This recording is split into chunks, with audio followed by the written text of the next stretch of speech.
Welcome तारा family, आप सभी का बहुत बहुत स्वागत है। तो पहली बार जुड़े हैं, आपका बहुत बहुत स्वागत है। फिर से वापस आए हैं, इस परिवार का हिस्सा हैं, तो भी आप सबका बहुत सारा वेलकम है। आप सभी का स्वागत है आपके परिवार में। तो आज की जो रीडिंग है, ये रीडिंग है आपके एंसेस्टर्स की तरफ से आपके लिए क्या मैसेजेस और गाइडेंस है, ये रीडिंग रहेगी इसी बारे में।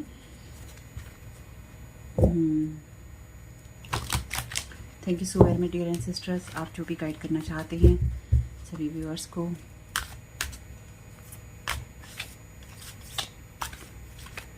Thank you so very much dear sister D, thank you so very much आप जमाइका।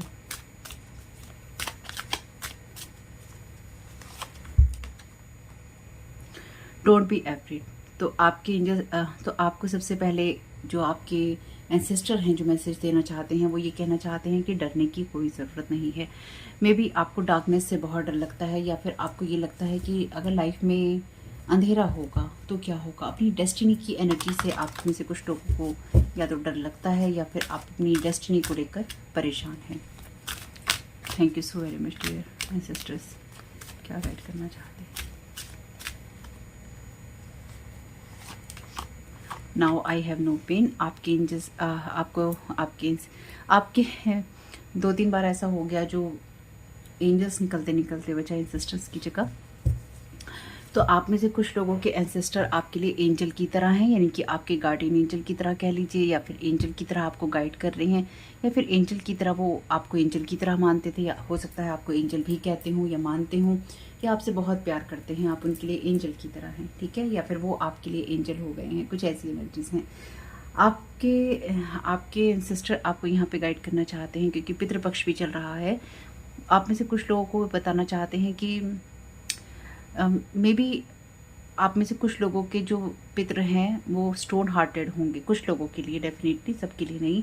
इनकी हो सकता है बाहर से वो दिखाते हों कि वो बहुत गुस्से वाले हैं, हमेशा गुस्सा रहते हों, गुस्से में बात करते हों, प्यार से बात ना करते हों, कुछ लोगों के लिए, ठीक है।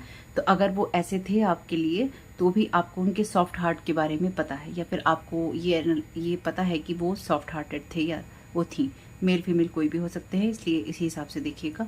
तो डेफिनेटली बहुत आपको स्टोन हार्टेड लगते होंगे, लेकिन अंदर से वो बहुत ही ज़्यादा पेन महसूस करते थे, या फिर बहुत ही ज़्यादा उनकी एनर्जीज ऐसी थी जहाँ पे बहुत कोमल दिल था उनका। और कभी कभी जब हमारे कोमल दिल को बार बार चोट पहुँचती रहती है या कोई चोट ना पहुँचा पाए, उसके लिए भी हम बहुत सारी जो बाउंड्री से बना लेते हैं।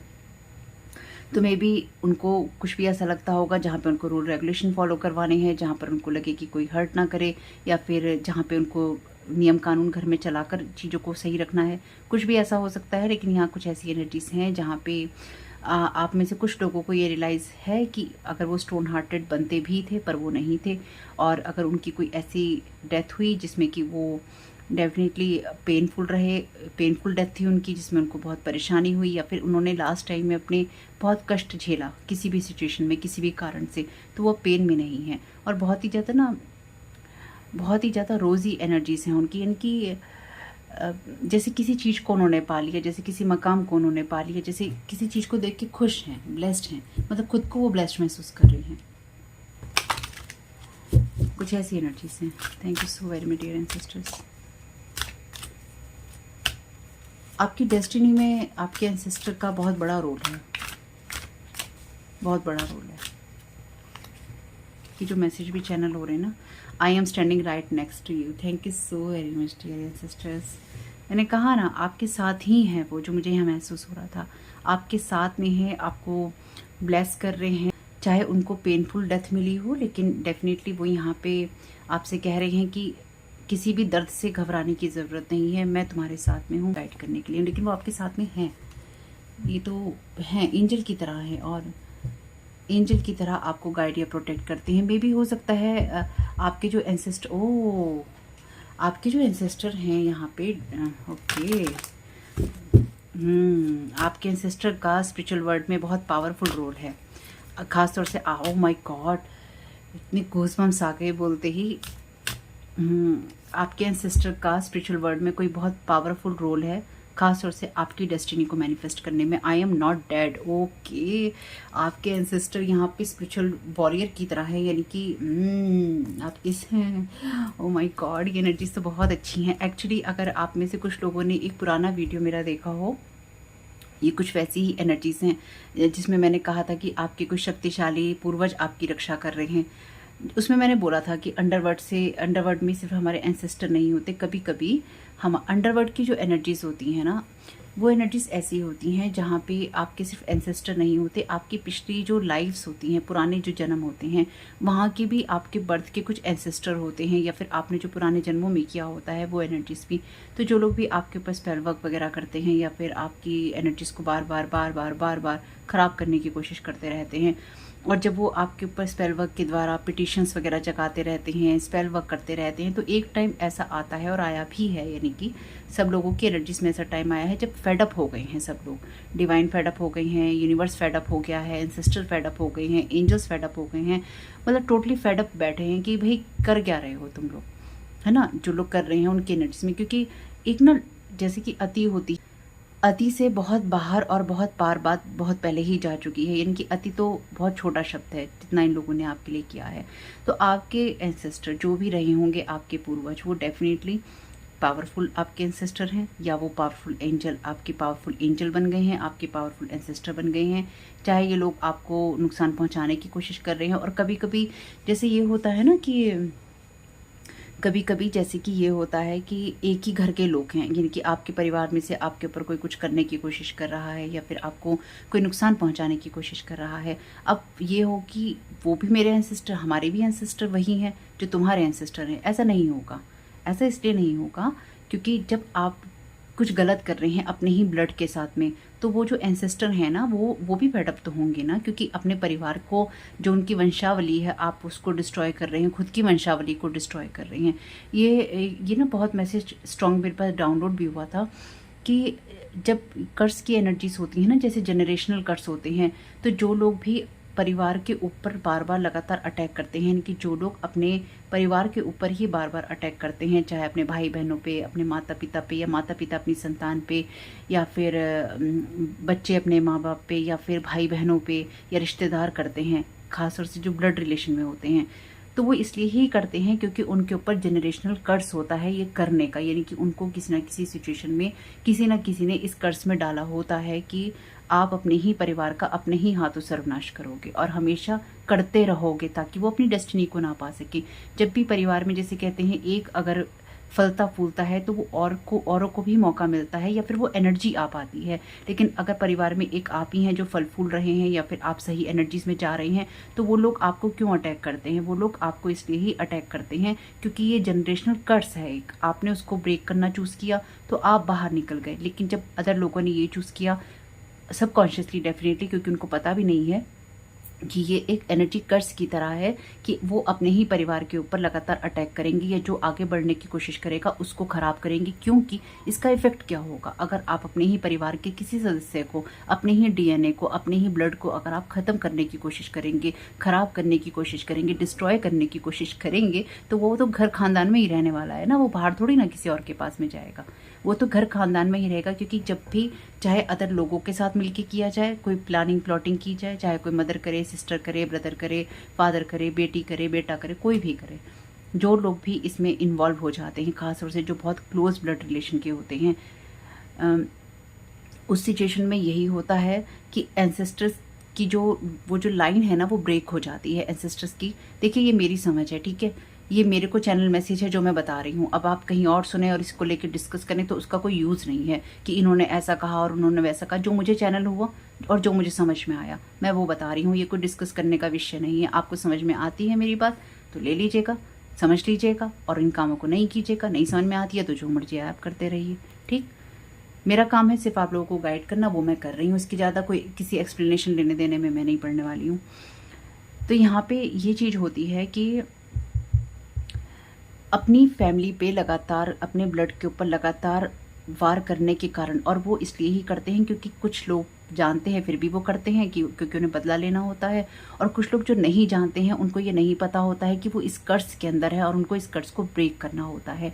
और जब भी हम जनरेशनल कर्सेस को ब्रेक करने की बात करते हैं तो वो सिचुएशन वो होती है, कार्मिक सिचुएशन हो जाती है, क्योंकि जनरेशनल है ना, चला आ रहा है, पुश्तों से चला आ रहा है, पीढ़ियों में चला आ रहा है।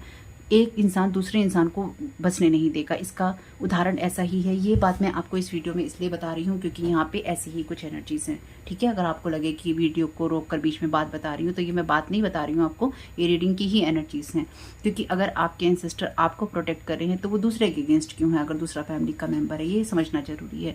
वो दूसरे के अगेंस्ट नहीं है, लेकिन वो दूसरे से आपको प्रोटेक्ट कर रहे हैं, क्योंकि ये चीज़ का ब्रेक होना ज़रूरी है। अगर आप ये चूज़ करते हैं कि आप इस चीज़ को ब्रेक कर रहे हैं, लेकिन सामने वाला चूज़ नहीं कर रहा, वो कह रहा है मैं दूसरों के पास जाऊँगा, तुम्हें अपने साथ बांधने की कोशिश करूँगा, तुम्हारी एबेंडेंस को छीनने की कोशिश करूँगा, तुम्हारी प्रॉपर्टी को छीनने की कोशिश करूँगा, तुम्हें अपने साथ बांध कर वापस लाने की कोशिश करेंगे हम कि हमारे साथ ही बंध के रहो, हमें ही पैसा दे दो, हमें ये कर दो, हमारी देखभाल करो।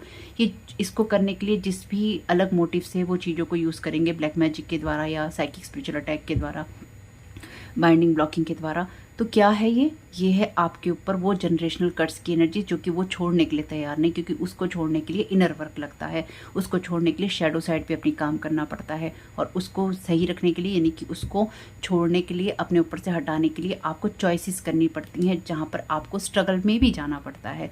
क्योंकि अगर आपने या मैंने शैडो वर्क किया है तो हमें पता है कि जो dark night of the soul होता है, जिसमें आपके जीवन में सब कुछ तहस नहस हो जाता है, वो बहुत कई बार भयंकर भी होता है, जिसमें ना आपको कुछ समझ में आता है ना कुछ दिखाई देता है। तो उस वाले रास्ते से ना कोई जाने को तैयार नहीं होता, अपने शैडो साइड पे कोई काम करने को तैयार नहीं होता।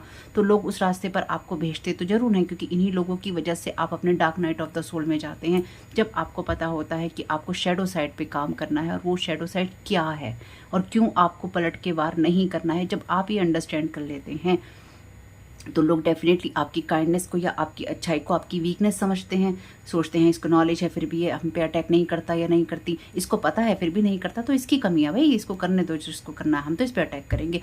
क्योंकि आप ये चीज़ समझ लेते हैं कि अगर आपके पास पावर है तो उसका मिसयूज़ नहीं करना, खास तौर से अगर वो आपके फैमिली मेम्बर हैं, चाहे वो आपका कोई फैमिली मेम्बर का बच्चा हो, चाहे, क्योंकि हमने देखा है रीडिंग्स में आता है बच्चे बहुत करते हैं, है ना, बच्चे भी इन्वॉल्व हो गए हैं आजकल के। तो चाहे वो बच्चे कर रहे हों, चाहे वो बड़े कर रहे हों, चाहे वो पैसे के लालच से कर रहे हों, चाहे वो पावर छीनने के लिए कर रहे हों, चाहे वो आपको गिराने के लिए कर रहे हों, लेकिन चुनना नहीं होता, अपने परिवार को हर्ट करना चुनना नहीं होता। लेकिन जब आप दूसरों के साथ मिलकर या फिर दूसरे आपके साथ मिलकर ये चीज़ चूज़ करते हैं, या आप खुद दूसरों के पास जाके कहते हैं इससे मुझे ये छीनना है, इसको मुझे यहाँ बांधना है, इसको मुझे ये इनहेरिटेंस नहीं देनी, प्रॉपर्टी नहीं देनी, मकान नहीं देना, ज़मीन जायदाद नहीं देनी, इसको मुझे बर्बाद करके ही छोड़ना है, तो वो जनरेशनल कर्ज है।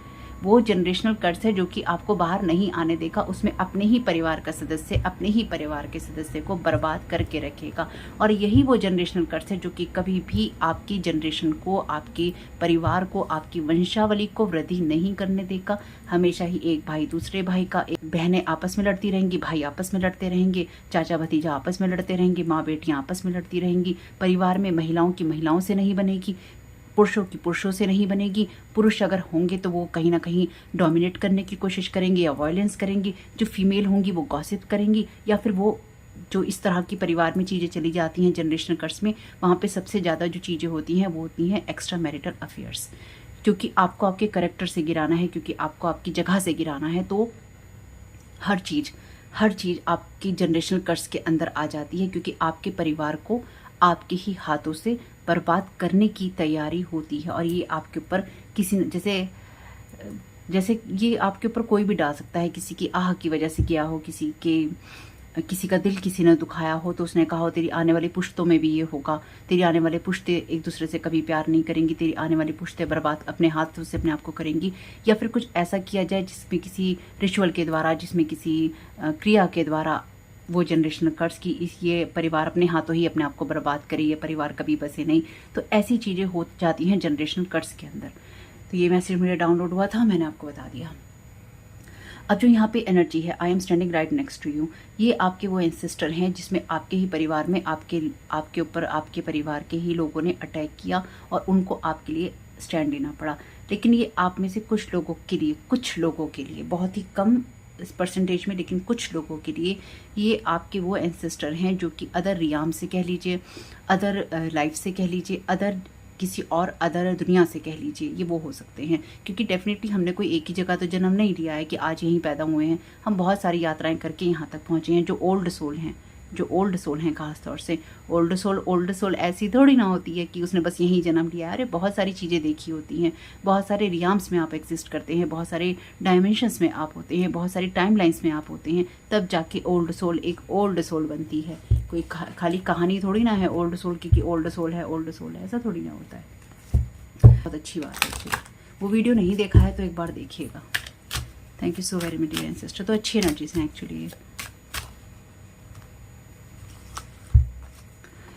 आई will always point you in the right direction. Thank you so very much dear ancestor. तो देखिए कंफर्मेशन है एक तरह से, आपके एंसेस्टर अब उस दर्द में नहीं है जो उनको, अगर वो इस दुनिया से गए थे और उनको जाते हुए मिला था ना, वो आपको गाइड करने से डरते हैं। यानी कि हो सकता है कि पहले उन्होंने कभी अपनी लाइफ में डिसीजंस नहीं लिए हों, बड़े डिसीजंस नहीं लिए हों, लेकिन अब वो उन चीज़ों से डरते नहीं क्योंकि उनकी सोल ने ये लेसन लर्न कर लिया। और वो आपको ये भी कहना चाहते हैं यहाँ पे कि वो आपको हमेशा ही सही रास्ते पे जाने के लिए संकेत देंगे, वो आपको हमेशा ही गाइड करेंगे और आपसे ये भी कहेंगे कि सही रास्ते पे चलने से कभी नहीं डरना। जो मैंने अभी आपको बात कही, जब हम डार्क नाइट वाले पीरियड से नहीं निकलना चाहते, जब हम अपने शेडो साइड पे काम नहीं करना चाहते, हम डरते हैं, इसलिए हम दूसरों पे वार करते हैं क्योंकि हम अपनी चीज़ों पे काम नहीं करना चाहते। तो देखिए मेरी बात का बुरा मानने की ज़रूरत नहीं है, आपका जो चीज़ें रेजोनेट हो ले लीजिएगा भाई।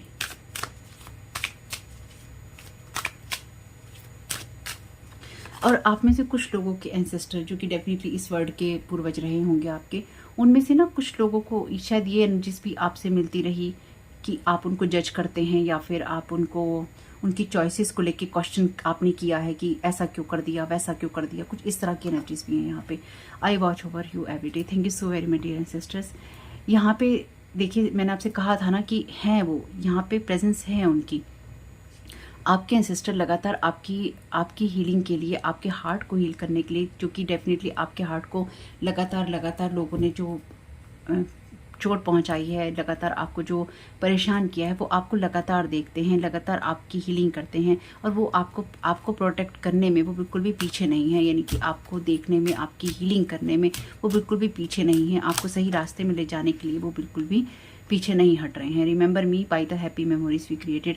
तो वो चाहते हैं, जैसे कि मैंने कहा कि हो सकता है कि आप उनको जज करते हो उनकी चॉइसेस के लिए। जब हमारे एंसेस्टर या जो भी हमारे बड़े हमारे से पहले गए हैं, चले गए हैं, हम उनको जज करके करेंगे क्या? क्योंकि अगर उनको वो समझ होती कि उनको वो चीज़ नहीं चूज़ करनी तो वो नहीं करते।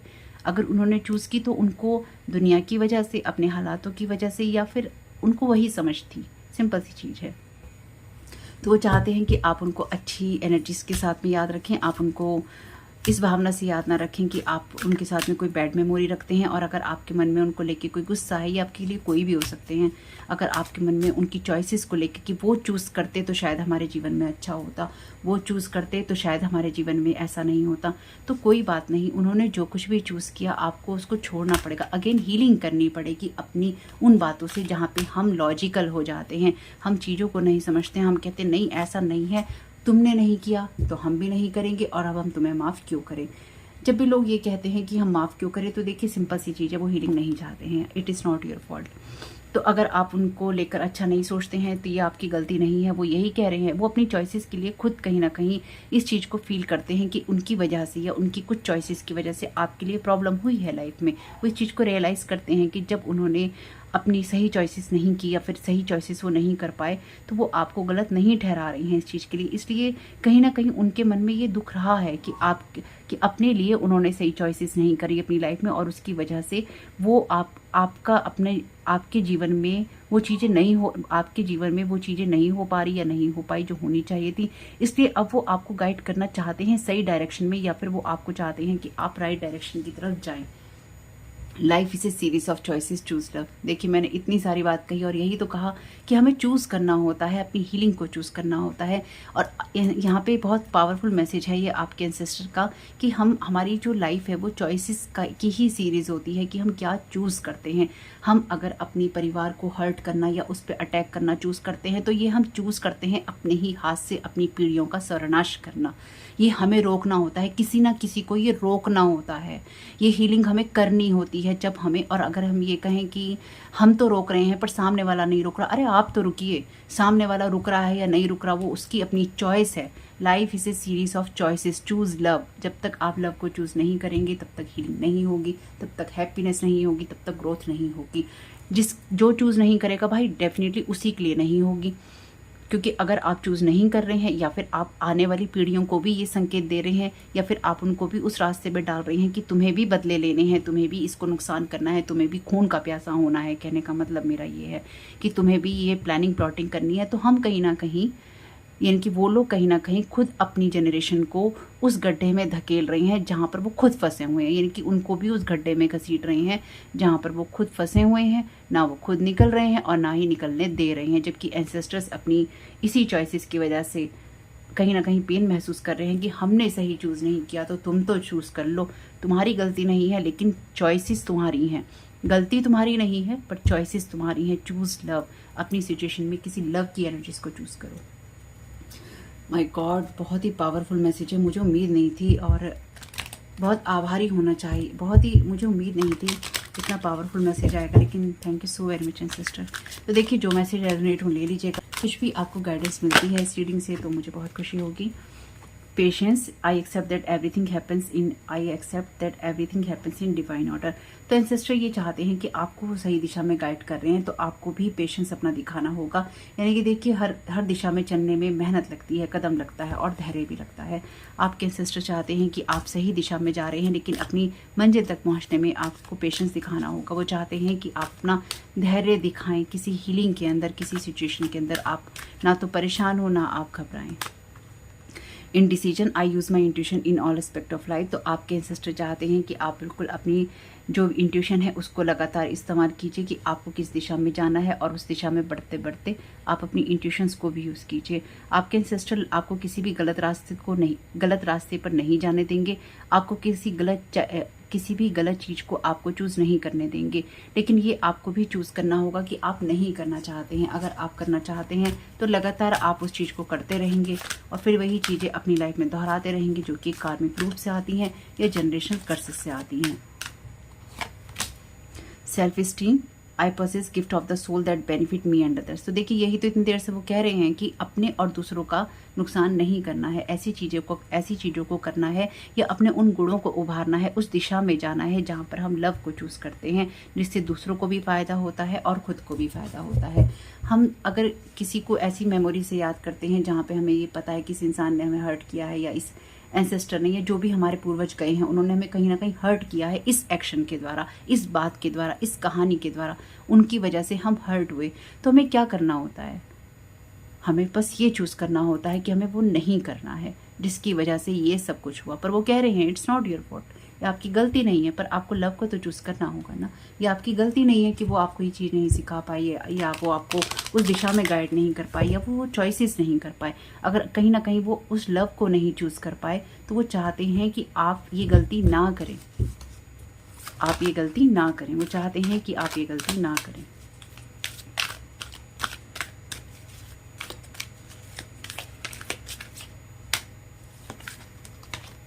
Pride, I love myself and I see myself in everyone. तो आपके एंसेस्टर डेफिनेटली यहाँ पे आपको ब्लेसिंग दे रहे हैं और आपसे ये भी कह रहे हैं कि खुद से बहुत प्यार कीजिए और अपने जैसा ही दूसरों को समझिए, यानी कि जजमेंटल नहीं होइए, किसी को चोट नहीं पहुँचाइए। आपके एंसेस्टर ये कह रहे हैं लव को चूज़ कीजिए। Relationships, I am attracted to those people who serve my higher good. तो आपके एंसेस्टर ये भी चाहते हैं कि आप अच्छी कंपनी रखें, यानी कि आप अच्छे लोगों के साथ उठे बैठे मिलें और बातचीत करें, यानी कि आपको अपनी कंपनी देखने की ज़रूरत है कि आप किस तरह की कंपनी में लोगों के साथ में हैं, किस तरह के लोग हैं आपके आसपास। तो विजडम का यहाँ पे कार्ड है, act with wisdom and people will respect you. तो आप अपने जीवन की जिस दिशा में आगे बढ़ रहे हैं आपको अपने विजडम को यूज़ करना होगा ओह, मुझे 4 ही कार्ड लेने थे और 4 ही यहाँ पे कार्ड उल्टे हुए हैं। चलिए देखते हैं क्या है। मैनिफेस्टेशन का कार्ड है यहाँ पे। मैनिफेस्टेशन का कार्ड आपसे कहता है focus on a vision beyond yourself and your unicorn will help you. तो आपके एंसेस्टर ये चाहते हैं कि आप अपनी लाइफ में अपने पेशेंस, अपने वर्चूज़ का यूज़ करें, इनकी आपके गुणों का यूज़ करें। इंट्यूशन अगेन है आपके लिए, रिपीट है यहाँ पे। तो आपकी इंट्यूशन आपके लिए और दूसरों के लिए अच्छी साबित हो सकती है, यानी कि आपके पास में सही इंट्यूशन है, या अपनी इंट्यूशंस में आपको लव को चूज़ करना चाहिए। जो चीज़ें आपको सही दिशा में गाइड करती हैं उनको चूज़ करना चाहिए। अपनी मैनिफेस्टेशन के लिए आपको सही तरीके से अपनी विजडम की और अपनी इंट्यूशन की आवाज़ को सुनना चाहिए। The silence, be still for all the answer lie in the silence. तो अगर आप उनसे कनेक्ट होना चाहते हैं या आप चीज़ों को समझना चाहते हैं तो साइलेंटली थोड़ा सा आपको मौन धारण करने की ज़रूरत है। कुछ लोगों को मेडिटेशन करने की ज़रूरत है, कुछ लोगों को थोड़ा सा चुप रहने की ज़रूरत है। माइंड की जो चैटरिंग चलती रहती है, माइंड चलता रहता है, थोड़ा माइंड को आपको क्लोज करने की ज़रूरत है। कि थोड़ी देर माइंड को कहिए शांत हो जाओ। यहाँ पे भी मेडिटेशन का पोज है, यहाँ पे भी मेडिटेशन का पोज है, यहाँ पर भी शांत बैठे हैं। तो आपको आपके एंसेस्टर किसी दिशा के लिए गाइड कर रहे हैं। खास तौर से चाहते हैं वो कि आप लव को चूज़ करें, यानी कि वो एनर्जी जो कि अनकंडीशनल लव से आती हैं, उस एनर्जी से आती हैं जहाँ पर आप दूसरों को और ख़ुद को अलग करके नहीं देखते हैं। तो अगर आपकी एनर्जीज में कुछ भी ऐसा है जहाँ पर आपको लगता है कि कल ऐसा था और आज ऐसा नहीं है, तो अपनी एनर्जीज को देखने की ज़रूरत है कि कल आप प्यार करते थे, आज आप नहीं करते। अगर आप नहीं करते कोई बात नहीं है, मैं नहीं कह रही आप प्यार कीजिए, क्योंकि अगर बहुत सारे हर्टफुल, बहुत सारे पीड़ा देने वाले अगर घटनाएं होती हैं, दुख दर्द देने वाली घटनाएं होती हैं, तो वो प्यार नहीं हो पाता, ये बात सही है। लेकिन आपके एंसेस्टर चाहते हैं कि आप अपने आप को सही दिशा में ही रखें और बिल्कुल भी पेन महसूस ना करें, और साथ ही साथ वो चाहते हैं कि हैप्पी मेमोरीज आप अपनी लाइफ में रखें और उन चीज़ों को जाने दें जो कि आपके लिए बैड मेमोरी से आता है या पेनफुल एक्ट से आता है। साथ ही साथ यहाँ पर इस चीज़ को भी समझना ज़रूरी है कि आपके एंजल्स ये भी कहना चाहते हैं, आपके एंसेस्टर्स ये भी कहना चाहते हैं आपसे कि पेशेंस बहुत सारी चीज़ों में लगता है। अगर आप अपनी लाइफ को डिवाइन ऑर्डर में लाना चाहते हैं तो अपनी विजडम के साथ में काम कीजिए। साथ ही साथ वो आपको ये भी कह रहे हैं कि अगेन इंट्यूशन का 2 बार मैसेज है, अपनी इंट्यूशन को सुनिए, आपके जो गिफ्ट हैं उनको बढ़ाइए, इनकी जो स्पिरिचुअल साइकिक गिफ्ट आपके हैं उनको आप बढ़ा सकते हैं। और यहाँ पे ना एक सिंपल सी चीज़ है कि आप में से कुछ लोगों को ना साइलेंस में अपने एंसेस्टर्स को थैंक यू कहने की ज़रूरत है, मेडिटेशन में उनके साथ कनेक्ट होने की ज़रूरत है। 2 बार मैसेज है यहाँ पे कि वो आपके साथ में है, तो हो सकता है वो कोई मैसेज आपको देना चाहते हो जो कि वो सिर्फ आपको ही देना चाहते हैं। तो बिल्कुल आप यहाँ पे अपने आप को प्रोटेक्ट कीजिए। और साथ ही साथ अगर आपको लगता है कि कुछ आपको हर्ट वाले मैसेज सुनाई दे रहे हैं, वो आपके एंसेस्टर की तरफ से नहीं हो सकते, क्योंकि कोई भी डिवाइन एनर्जीज आपको एक तो सुपरफिशियल मैसेज नहीं देती है, साथ ही साथ वो आपको हर्ट करने वाले मैसेज भी नहीं देती है। तो जो भी एनर्जीज हो रिटर्न टू सेंटर कर दीजिएगा, और साथ ही साथ आप अपनी एनर्जीज को अलाइन कीजिए अपने एंसेस्टर्स के साथ में। और अगर आपको लगता है कि किसी भी कारण से आप किसी तरह की जनरेशनल कर्स की एनर्जीज में हैं, या फिर आप उन चीज़ों को चूज़ करते हैं जहाँ पर आप अपने ही परिवार को बार बार हर्ट करते हैं, खासतौर से अपने ब्लड रिलेशंस को आप बार बार हर्ट करते हैं अदर लोगों के साथ मिलके, तो याद रखिएगा ये जनरेशनल कर्स है, जिसे कहीं ना कहीं अगर एक इंसान ने, मान लीजिए आप सुन रहे हैं, आपने ब्रेक कर लिया, आपने वो चूज़ नहीं किया, लेकिन दूसरा इंसान कर रहा है, तो आप तो उससे निकल आए, क्योंकि आपको कहीं ना कहीं ब्रेक करना था, आपने ब्रेक किया। और इसलिए ही एंसेस्टर्स भी ना फिर क्या होता है ना, फिर वो प्रोटेक्शन नहीं दे पाते। जो लोग अटैक कर रहे होते हैं उनको कैसे प्रोटेक्शन देंगे, उनके साथ कैसे खड़े होंगे? जो सही रास्ते पे चलेगा उसी की तो मदद कर पाएंगे ना, जो सही रास्ते पे होगा और उनको पता है कि सही रास्ते पे इंसान चल रहा है और इसको मेरे ही घर का दूसरा इंसान हर्ट कर रहा है या मारने की कोशिश कर रहा है, वो कैसे उस मारने वाले की मदद कैसे कर पाएंगे? सोचने की बात है ना।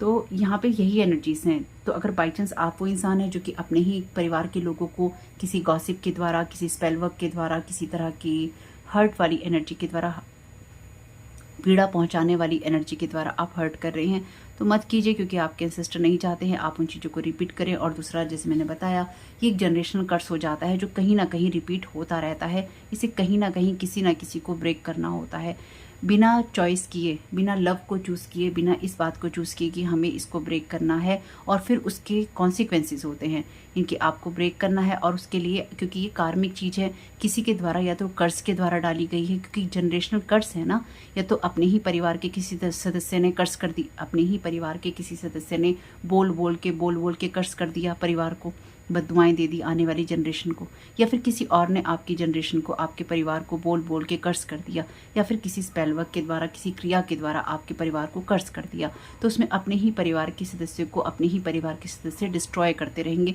तो परिवार तो कभी बसेगा नहीं। उसमें से कोई एक आध इंसान निकल जाएगा तो वो अलग हो जाएगा, है ना, और फिर उसके पीछे सारी दुनिया पड़ जाएगी, परिवार के सारे लोग पड़ जाएंगे, रिश्तेदार, परिवार के लोग, खून के लोग, कि अरे ये कैसे अलग हो गया, इसे वापस खींच के लाओ, इसे वापस खींच के लाओ। क्यों? क्योंकि जनरेशन कर्ज की एनर्जीज में है, ना खुद बाहर निकलेंगे ना निकलने देंगे, वो वाली एनर्जीज में है। तो इसलिए अगर आप बाई चांस कुछ ऐसी एनर्जीज में है जहाँ पर आप भी अपने परिवार के किसी सदस्य पर अटैक कर रहे हैं, गॉसिप के द्वारा, लोगों के साथ प्लानिंग प्लॉटिंग करके, किसी स्पेल वर्क के द्वारा, तो याद रखिएगा वो लोग तो अपने लिए जो कर्मा बना रहे हैं वो बना रहे हैं, लेकिन आपके लिए अगर आपका अपना खुद का परिवार है, आपके बीवी बच्चे हैं, पति बच्चे हैं, या फिर आप माँ बच्चे हैं, कोई भी हैं, अगर आपका अपना खुद का परिवार है तो वो आपने अपने जनरेशन में, यानी कि आपने अपने परिवार में, अपनी संतान में भी वो चीज़ें दे दी, क्योंकि कार्मिक चीज़ें तो बन गई ना। और जितना ज़्यादा इस चीज़ में आप पड़े रहेंगे उतना ही ज़्यादा ये चीज़ें बढ़ती रहेंगी। तो चूज़ आपको करना है, लव को चूज़ करना है तो कीजिए, नहीं करना है तो मत कीजिए। आपके एंसेस्टर ने आपको जो मैसेज दिया है देख लीजिएगा आपके लिए किस तरह से काम में आते हैं। मेरी शुभकामनाएं आपके साथ में हैं, चाहे आप चुन रहे हैं चाहे आप नहीं चुन रहे हैं, क्योंकि हम जो कुछ भी करते हैं हमारे कार्मिक रिजल्ट डेफिनेटली उसमें बनते हैं। तो मैं आपके लिए अच्छे कर्मों की ही भगवान से प्रार्थना करती हूँ और यही उम्मीद करती हूँ कि आप अपने लिए लव की एनर्जीज को चूज़ करेंगे। और अगर अभी तक आपको नहीं पता था, मैंने आपको इसमें जो भी बताया है, अगर इससे कुछ भी आपको हेल्प मिली हो तो मुझे बहुत खुशी होगी। अपने एंसेस्टर्स को धन्यवाद देना और उनसे कनेक्ट होना नहीं भूलिएगा। वो आपकी मदद करना चाहते हैं, पर आप अगर नहीं लेना चाहते हैं तो फिर वो भी क्या कर सकते हैं। आपका इस समय बहुत बहुत शुभ हो। वीडियो पसंद आया तो लाइक जरूर कीजिएगा। कमेंट बॉक्स में बताइएगा ये रीडिंग आपके लिए कैसी रही। चैनल पे पहली बार आए हैं तो प्लीज़ मेरे इस चैनल को सब्सक्राइब कीजिएगा, और मेरे दोनों चैनल, मेरे फैमिली चैनल का, मेरे सेकंड चैनल का लिंक है डिस्क्रिप्शन बॉक्स में। आपका इस समय बहुत बहुत शुभ हो। Thank you so very much. God bless you all.